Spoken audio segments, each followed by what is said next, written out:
Oi gente, tudo bem com vocês? Mais um vídeo por aqui e hoje a gente vai conversar sobre a tão temida escrita acadêmica. Como que eu faço para melhorar minha escrita acadêmica? Qual que é o segredo, qual que é a chave para eu escrever de maneira fácil e clara e culta? O que será que está por trás desse mistério da escrita acadêmica? Então, bora lá conversar um pouquinho. Bom, para você que não me conhece, como eu sempre falo, meu nome é Maria Carolina e eu estou atualmente terminando a minha dissertação do mestrado aqui em Portugal. E sim, eu estou nessa fase crucial de que a escrita é algo realmente muito importante e que tem que ser algo muito bem pensado e muito bem escrito, obviamente, e muito bem elaborado. Muito se ouve falar sobre a escrita acadêmica e os seus mistérios, e que tem que ser algo muito culto e muito difícil, e tem que ser algo muito bem elaborado, porque se o meu trabalho não tiver muito bem elaborado e se eu não tiver usado as 1000 palavras que eu achei no dicionário, eu não vou conseguir mostrar que eu sou inteligente o suficiente para poder estar falando sobre aquele assunto. E muito a gente se engana, até porque, eu não sei pra vocês, mas pra mim é a primeira vez que eu tô escrevendo um artigo de verdade, uma dissertação, que no futuro pode virar um artigo com certeza. Mas então não tenho porquê eu achar que eu tenho que fazer algo pra mostrar alguma coisa pra alguém, até porque a gente não tem que mostrar nada pra ninguém. Com o passar dos anos e com as pequenas experiências que eu fui criando na vida acadêmica, na parte da escrita acadêmica, eu realmente percebi e comecei a entender e a enfiar isso dentro da minha cabeça de que o menos é mais. Você escrever menos, às vezes, é você escrever com qualidade. Então, o menos é mais. Saiba usar as palavras certas, saiba formular as palavras certas. Faça com que o seu trabalho tenha começo, meio e fim. Não é à toa que a gente aprende na escola básica de que todo texto tem que ter começo, meio e fim. Quando nós estamos elaborando um trabalho, seja ele uma tese, uma dissertação, um TCC e principalmente um artigo, nós temos que nos lembrar que esse trabalho vai ser a solução do problema de alguém, digamos assim. Esse trabalho vai ser lido por outras pessoas. Se você publicar um trabalho um dia, esse artigo vai ser útil para quem estiver lendo ele. A pessoa que estiver lendo o seu trabalho é porque ela está em busca de respostas. Então, vamos pensar aqui. Se você se colocar no lugar do seu leitor, você acha realmente que ele vai entender aquilo que você quer passar, aquela mensagem que você quer passar no seu trabalho, com aquele monte de palavra difícil e com aquele monte de frase difícil que só o professor da universidade vai entender? A gente tem que se colocar no lugar do nosso leitor. E a gente mesmo, nós somos leitores, então o nosso leitor, ele busca respostas.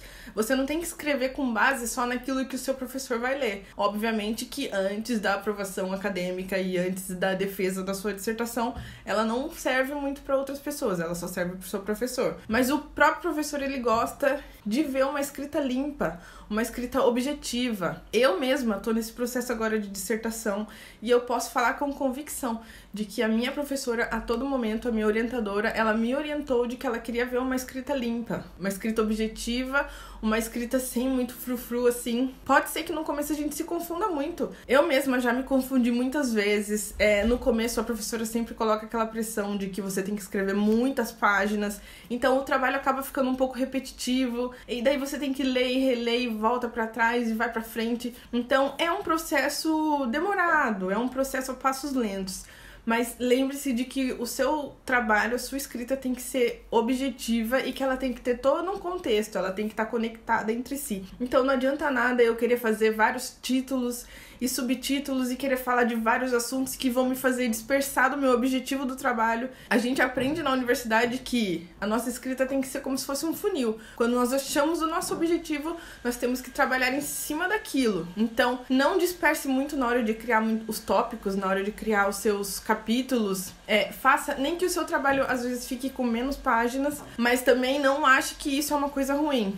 Porque às vezes o menos é mais. Pode ser que você, em 20 páginas, fale muito bem daquilo que tem que ser falado do que outra pessoa que escreve 50 páginas e às vezes só embola a nossa cabeça. Então, às vezes o menos é mais, e não se preocupe com a quantidade, mas sim com a qualidade da sua escrita. Se a gente seguir essa norma, essa regrinha de 3, do começo, meio e fim, se a gente seguir o nosso objetivo e a nossa finalidade do estudo, e se a gente usar os artifícios como, por exemplo, substituir palavras, tem tem um site que eu uso muito que é Substituir Sinônimos. Então, pra você não repetir muitas palavras também e não repetir muitos assuntos, coloca lá sinônimos que dá pra você usar na mesma palavra. Onde que se encaixam esses sinônimos? Tente usar as palavras corretas para suas formulações de frase. Não coloquem parágrafos muito longos, mas também não é uma regra. Você pode sim fazer alguns parágrafos longos, até porque na minha dissertação tem alguns parágrafos que são um pouquinho maiores. Mas não faça todos os parágrafos muito longos ou só com copia e cola de citações. É como se fosse uma dança, tem que ser algo fluido. Então, não fuja dos seus objetivos do trabalho.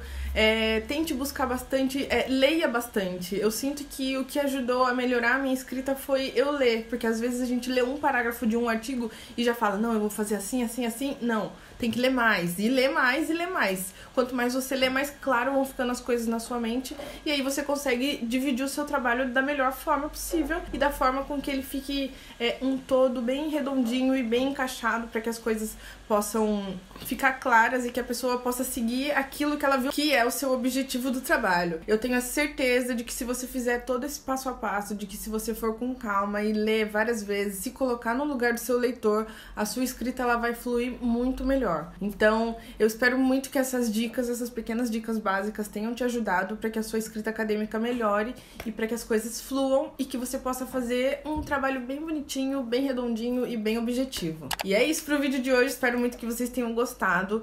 Não se esqueçam de comentar aqui pra mim o que vocês acharam, qual a dica que você dá pra quem tá nesse processo de escrita acadêmica. E deixa o like também, se inscreve no canal. Um beijo e um queijo e eu te espero no próximo vídeo. Tchau!